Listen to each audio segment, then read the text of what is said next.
नमस्कार, मैं हूं मोहित चौधरी और आप सभी का स्वागत है जस्ट इंडिया में। खबरों का रुख करें, लेकिन उससे पहले इस वक्त की हेडलाइंस के प्रायोजक हैं आरोग्य मास्क लगाएं, कोरोना से सुरक्षित रहें। Oscar super speciality hospital and trauma centre, रंश किया showroom in Rohtak and Bahadurgarh. Showroom पर आइए, टेस्ट ड्राइव ले और गाड़ी बुक कराएं। देश में 54,000 से ज्यादा नए संक्रमित। बीते 24 घंटे में 800 से ज्यादा लोगों की मौत। संक्रमितों की संख्या 17 लाख के पार।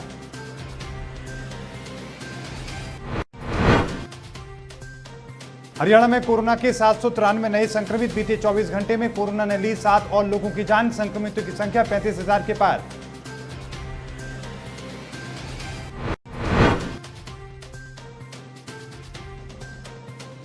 चीन में हुक्के से फैला कोरोना वायरस। एक गांव के 24 लोग हुए कोरोना से संक्रमित, एक की मौत।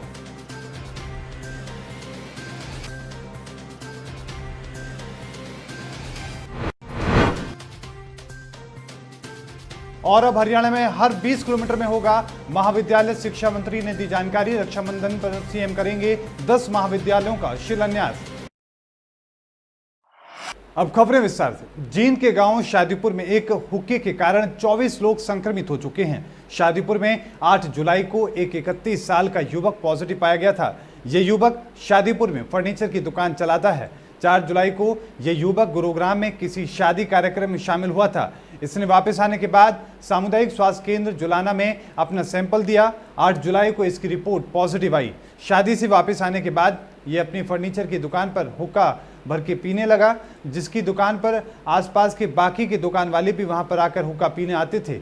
ये सभी शादीपुर के ही रहने वाले हैं। इस युवक के पॉजिटिव में आने के बाद परचून की दुकान चलाने वाला व्यक्ति भी पॉजिटिव आया। इसी व्यक्ति की पीजीआई में उपचार के दौरान मौत भी हो चुकी है। इसके बाद स्वास्थ्य विभाग की टीम ने आसपास के दुकानदारों और पॉजिटिव के परिजनों के सैंपल लिए। अब तक दुकानदारों समेत उनके 24 परिजनों की रिपोर्ट पॉजिटिव आ चुकी है।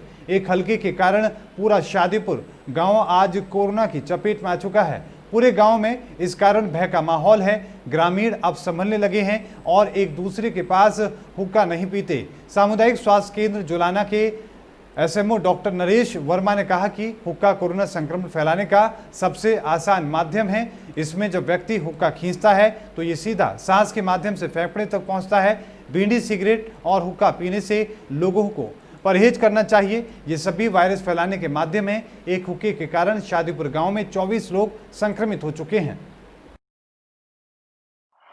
भारत में रिकॉर्ड स्तर पर कोरोना संक्रमितों की संख्या बढ़ रही है। आज अमेरिका और ब्राजील के बाद सबसे ज्यादा मामले भारत में दर्ज किए गए हैं। देश में कुल संक्रमितों की संख्या 17 लाख के पार पहुंच चुकी है। स्वास्थ्य मंत्रालय के ताजा आंकड़ों के मुताबिक देश में अब तक 17,50,724 लोग कोरोना से संक्रमित हो चुके हैं। इनमें से 37,364 लोगों की मौत हो चुकी है, जबकि 11,45,629 लोग अब तक ठीक हो चुके हैं। पिछले 24 घंटों में कोरोना वायरस के 54,776 नए मामले सामने आए हैं और 853 मौतें हुई हैं। कोरोना संक्रमितों की संख्या के हिसाब से भारत दुनिया का तीसरा सबसे प्रभावित देश है। अमेरिका, ब्राजील के बाद कोरोना महामारी से सबसे ज्यादा प्रभावित भारत है। लेकिन अगर प्रति 10 लाख आबादी पर संक्रमित मामलों की और मृत्यु दर की बात करें तो अन्य देशों की तुलना में भारत की स्थिति फिलहाल बेहतर नजर आ रही है। भारत से अधिक मामले अमेरिका, ब्राजील में हैं। देश में कोरोना मामले बढ़ने की रफ्तार भी दुनिया में तीसरे नंबर पर बनी हुई है। हरियाणा में कोविड-19 के कारण 7 और मौतें हो चुकी हैं, जबकि संक्रमण से 793 नए और मामले सामने आए हैं। राज्य में संक्रमितों की संख्या अब 35,758 पहुंच चुकी है। राज्य के स्वास्थ्य विभाग के बुलेटिन के अनुसार ये जानकारी सामने आई है। बुलेटिन के अनुसार फरीदाबाद में 3 मौतें हुई हैं, जबकि गुरुग्राम में 1 व्यक्ति की मौत हुई है। कुरुक्षेत्र में 2 और पानीपत में 1 मरीज की मौत हुई है। इसके साथ ही हरियाणा में कोविड-19 से जान गंवाने वाले लोगों की संख्या 428 हो चुकी है, जिसमें से 134 और 124 मौतें फरीदाबाद और गुरुग्राम जिले में हुई हैं। हरियाणा के शिक्षा मंत्री कंवरपाल गुर्जर ने कहा कि उच्चतर शिक्षा को बढ़ावा देना सरकार की सर्वोच्च प्राथमिकता में है और इस कड़ी में प्रदेश के सभी महाविद्यालयों की मैपिंग करवाकर इस बात का फैसला लिया गया है कि 20 किलोमीटर की परिधि में कम से कम एक राजकीय महाविद्यालय खोला जाए, जिसके तहत 3 अगस्त को रक्षाबंधन के पावन अवसर पर मुख्यमंत्री मनोहर लाल द्वारा एक साथ 10 नए कन्या महाविद्यालयों का शिलान्यास किया जाएगा। इसके साथ ही प्रदेश में महाविद्यालयों की संख्या भी 350 हो जाएगी। शिक्षा मंत्री ने जानकारी देते हुए बताया कि वर्तमान में प्रदेश में 155 राजकीय महाविद्यालय, 97 राजकीय सहायता प्राप्त महाविद्यालय और 88 स्ववित्त पोषित महाविद्यालय संचालित हैं, जबकि 10 सरकारी क्षेत्र के विश्वविद्यालय, 22 प्राइवेट विश्वविद्यालयों के अलावा 2 राजकीय शिक्षण महाविद्यालय और 475 स्ववित्त पोषित शिक्षण महाविद्यालय हैं। कंवरपाल ने कहा कि केंद्र सरकार द्वारा हाल ही में नई राष्ट्रीय शिक्षा नीति 2020 घोषित की गई है, जिसमें स्कूल स्तर को लेकर उच्चतर शिक्षा, तकनीकी और व्यावसायिक शिक्षा के स्तर में आमूलचूल परिवर्तन करके इसे 21वीं सदी के वैश्विक परिदृश्य के अनुरूप तैयार किया गया है। शिक्षा मंत्री ने कहा कि अब हर राज्य को नई राष्ट्रीय शिक्षा नीति 2020 के अनुसार पाठ्यक्रम तैयार करने होंगे। शिक्षा मंत्री ने सभी अध्यापकों के साथ साथ अभिभावकों से भी अपील की है कि वे नई राष्ट्रीय शिक्षा नीति 2020 का अध्ययन अवश्य करें, क्योंकि 34 वर्षों के बाद बड़े परिवर्तन के साथ ये शिक्षा नीति आई है। हरियाणा के कॉलेज विद्यालयों और स्टॉक के लिए बड़ी खबर सामने आई है। हरियाणा सरकार ने 4 अगस्त से राज्य में सभी कॉलेज खोलने के लिए कहा है। इस मामले में उच्चतर शिक्षा विभाग ने कॉलेजों के प्रायोजकों से पत्र जारी किया है। राज्य में कोरोना के कारण लागू किए गए लॉकडाउन मार्च से स्कूल और कॉलेज तब से बंद पड़े हैं। कॉलेजों में फिलहाल टीचिंग और नॉन टीचिंग स्टाफ आएगा। दाखिला प्रक्रिया पूरी होने के बाद स्वास्थ्य विभाग की गाइडलाइंस अनुसार कक्षाएं शुरू करने या नहीं करने के बारे में फैसला किया जाएगा। उच्चतर शिक्षा निदेशालय ने प्रदेश के सभी कॉलेज प्राचार्यों को पत्र जारी कर दिया है। जारी आदेशों के अनुसार प्रिंसिपल कॉलेज में सैनिटाइजेशन और शारीरिक दूरियों के नियमों का पालन कराने को अधिकृत होंगे। कॉलेजों में अगले आदेशों तक कोई भी स्टूडेंट नहीं आएगा। आपको बता दें कि लॉकडाउन के साथ कॉलेज बंद कर दिए गए थे। कॉलेजों में पहले नए सत्र के दाखिले ऑनलाइन होंगे। सभी कॉलेजों को अपने स्तर पर टाइम टेबल बनाकर पढ़ाई शुरू करानी होगी। टीचर इसके अनुसार ही ऑनलाइन लेक्चर देंगे। प्रैक्टिकल के विषयों को नंबर तक पूरा करना होगा। 70% सिलेबस ऑनलाइन पढ़ाना होगा, बाकी 30% क्लास में पढ़ाना होगा। ये सब स्थिति सामान्य होने पर पढ़ाया जाएगा। टीचर को गूगल और MS समेत अन्य विकल्पों के माध्यम से पढ़ाना होगा। चंडीगढ़ शहर की पहली महिला SSP traffic and security Haryana cadre की मनीषा चौधरी होंगी। 2011 बैच की IPS मनीषा चौधरी वर्तमान में पानीपत में सुपरिटेंडेंट ऑफ पुलिस तैनात हैं। हरियाणा सरकार की तरफ से SSP के लिए आए 3 अफसरों में UT प्रशासन ने मनीषा चौधरी का नाम फाइनल कर MHA को भेज दिया है। मनीषा चौधरी हिसार सहित कई जिलों में SP रह चुकी हैं। पहले वो क्राइम अगेंस्ट वुमेन सेल में पंचकुला में SP भी रह चुकी हैं। 2006 बैच के IPS शशांक आनंद को 29 जुलाई को 3 वर्षीय कार्यकाल पूरा होने के बाद रिलीव किया गया था, जिसके बाद अभी इसका टेम्परेरी चार्ज SP हेडक्वार्टर और crime branch IPS Manoj Kumar Meena के पास है। चंडीगढ़ में SSP UT पंजाब और SSP traffic and security Haryana cadre के IPS अधिकारी बनते हैं। हरियाणा सरकार ने 3 नाम भेजे थे, जिसमें 2010 बैच के IPS सुरेंद्र पाल सिंह, 2011 बैच के IPS वीरेंद्र सिंह और मनीषा चौधरी शामिल थी। चंडीगढ़ में हरियाणा पंजाब के अलावा दूसरे राज्यों के मुख्यमंत्री, विधायक, राज्यपाल सहित IAS IPS अधिकारी की मूवमेंट होती है। सबसे ज्यादा police force VIP movement duty में तैनात की जाती है। SSP ट्रैफिक एंड सिक्योरिटी के कंधे पर सभी की जिम्मेदारी होती है। इसके अलावा ट्रैफिक नियमों की पालना भी पैनी नजर मनीषा चौधरी को रखनी होगी।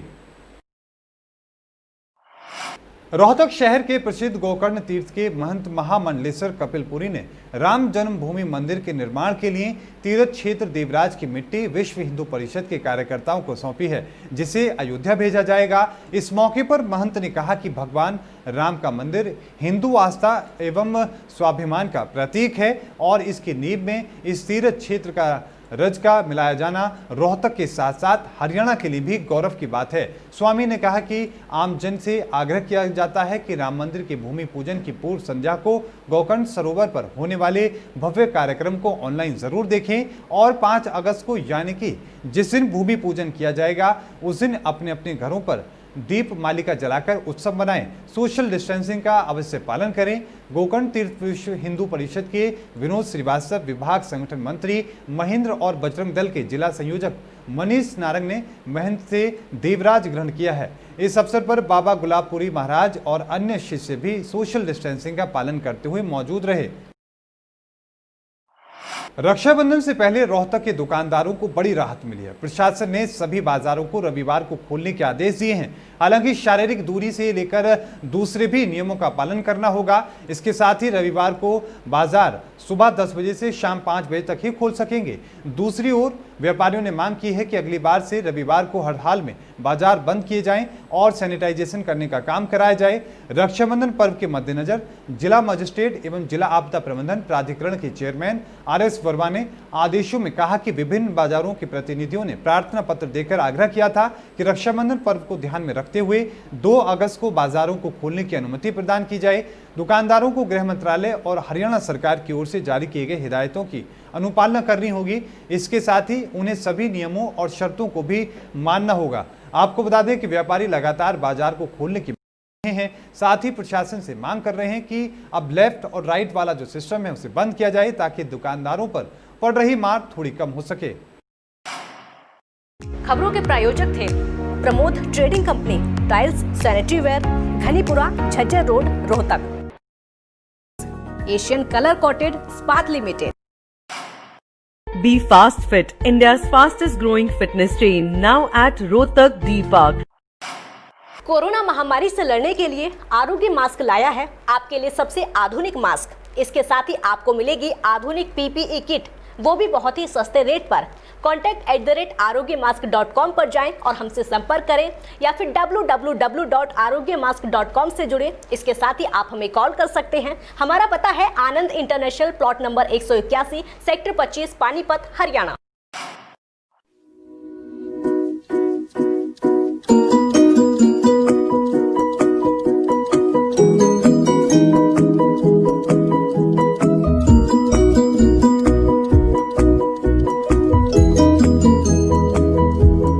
मेडिफिल इंटरनेशनल, 7 शीतल कॉम्प्लेक्स, सुभाष नगर, रोहतक।